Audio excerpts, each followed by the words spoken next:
Hey folks, Wish SE up here in New Hampshire. Been asked by a number of folks to give my thoughts on how do you master a double action trigger on a semi-auto pistol like the SIG 226. So we're going to do that today. I posted a video about running a Glock trigger and just some of the keys to mastering that, both in terms of consistent press and consistent reset. The fundamental difference with a striker fired versus a double action pistol, in this case like the SIG 226, is that we have a long double action pull, and once that shot fires, the slide reciprocates, leaving us a single action pull. So the practice needs to be from here, driving through that double action, and then as the slide reciprocates, immediately riding the reset or getting out far enough that the trigger can reset. So this SIG 226, it's an old police trade-in, but it does have the ergonomic grips on it. It also has the short reset that SIG sells that really improves the pistol, in my opinion, because the reset then at that point, once the slide cycles, is relatively short. So I'm going to show you a couple of drills that seem to really help people who are working on this, at least the folks that I work with in my classes. Let's take a look at this right now. So I've talked about this many times, but often people who run this type of platform, they'll come out to the range, insert a magazine, and they'll shoot in single action mode. And there's nothing wrong with that. However, the challenge is not mastering the single action pull, which is relatively short, and the reset is short as well. It's really running the gun from its convention of condition 1. We've got the round chambered, and we're going to press through the double action trigger and then only let the reset out as far as we need to actually let the trigger reset itself. So once I'm at point, right, I'm pressing through and then slowly let the reset out. So again, it's called rolling the trigger, and people who shoot double action pistols like the SIG and practice this do this very well. So as we're pressing out, we roll the trigger and allow the reset to come back. Again, pressing out,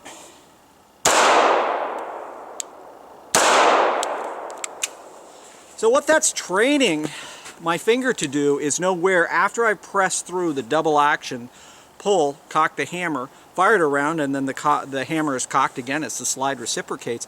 It lets me know exactly where I have to be.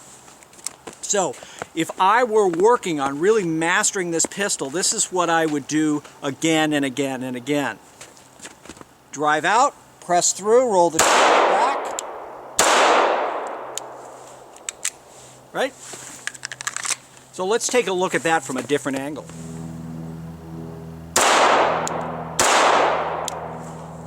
Decock, back out, press, roll the trigger,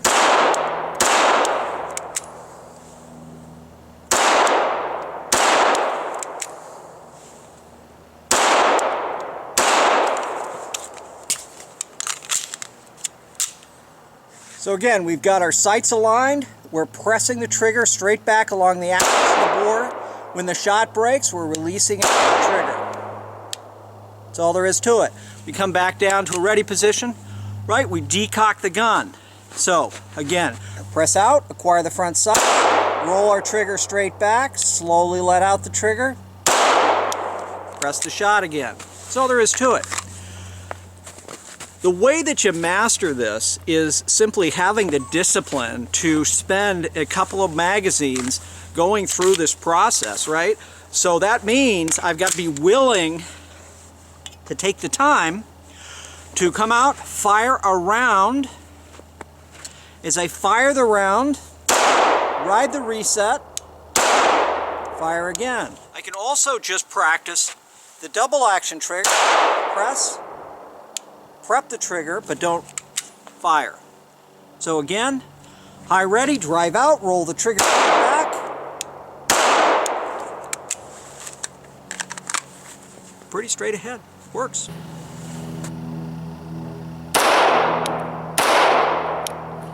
Out, press. roll the trigger.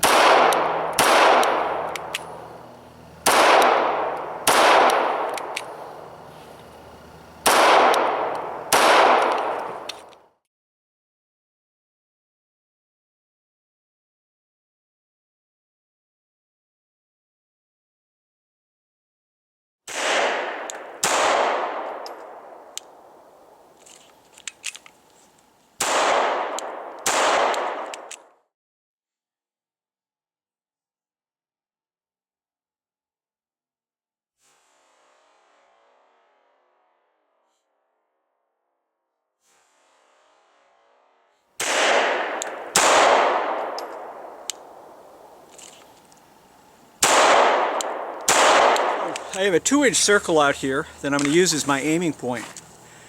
And what we want to do as we develop our trigger skill is once the sights are aligned, I can begin to prep the trigger.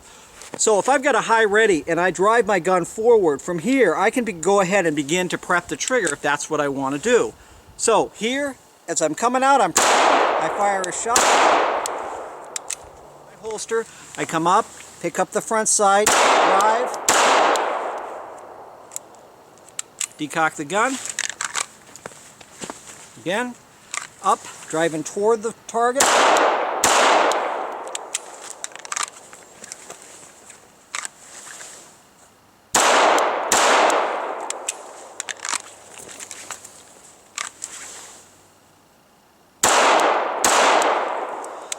Ideally, what I'd like to be able to do, and I'm not doing it very well just because I don't run this platform. I teach on it occasionally, but primarily I shoot striker-fired guns. So I want to be prepping the trigger in such a way that I've taken 80% of the slack out as I've rolled through the presentation. So my finger's rolling the trigger back, rolling, rolling, rolling. I feel where the wall comes up, so 80% of the slack, I feel that last little break, and I can either step off the trigger, or if I need to press the shot, I can press the shot. I do not recommend doing this unless you've had a lot of training and you've really practiced it. Your finger needs to be off the trigger until your sights are aligned. Well, if my sights are aligned when I get the gun here, or once I'm here, or as I'm pressing out, right? It's legitimate for me to work on that press. So press through.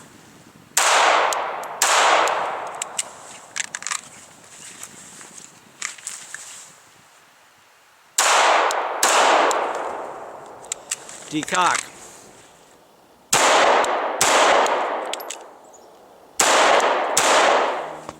One of the things that I really work on when I'm shooting a double action platform like the SIG 226 is I really want to spend a couple magazines of every practice session just working on that double action trigger.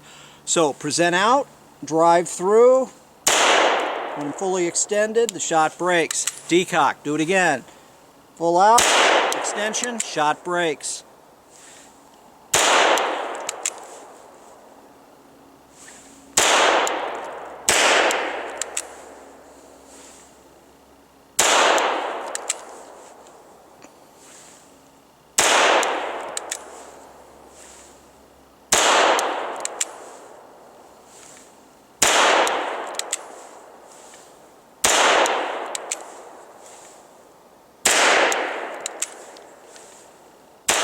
You know, decent group right in here.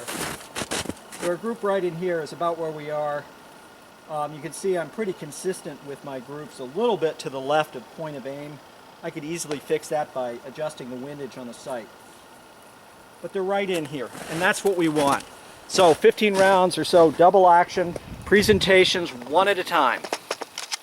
Well folks, that's some information on skills that you can use and ultimately develop by practicing the double action to single action transition. And all those relatively deliberate, slow, double single action triggers were right in here, okay? So I was able to keep them in, you know, I think I fired a total of 40 rounds in this area, and then we did some other specific kinds of things. But you can see all of my groups are really acceptable accuracy for 4.5 yards that I was standing from my target here. So I had no problems whatsoever getting hits and doing what I needed to do. Once again, let's remember, so we want to make sure that when we're working this trigger, it's straight back into the rear, nice and smooth, right? Look at this. So as I'm pressing, I'm rolling all the way through it. I'm not staging or stopping halfway through. I'm simply rolling all the way through, and once the gun cycles, my finger is staying on the trigger long enough or to such a degree that I can feel and hear the click. It's up to you to spend the time to really master that double action pull. I want to thank all of you for watching. If you like the video, click the thumbs up icon. If you don't like it, let us know. And instead of just clicking the thumbs down icon, which is totally okay, tell us why you didn't like it so we can make the videos more valuable to you and hopefully improve on what we're doing. Thanks again for watching, and as always, stay safe.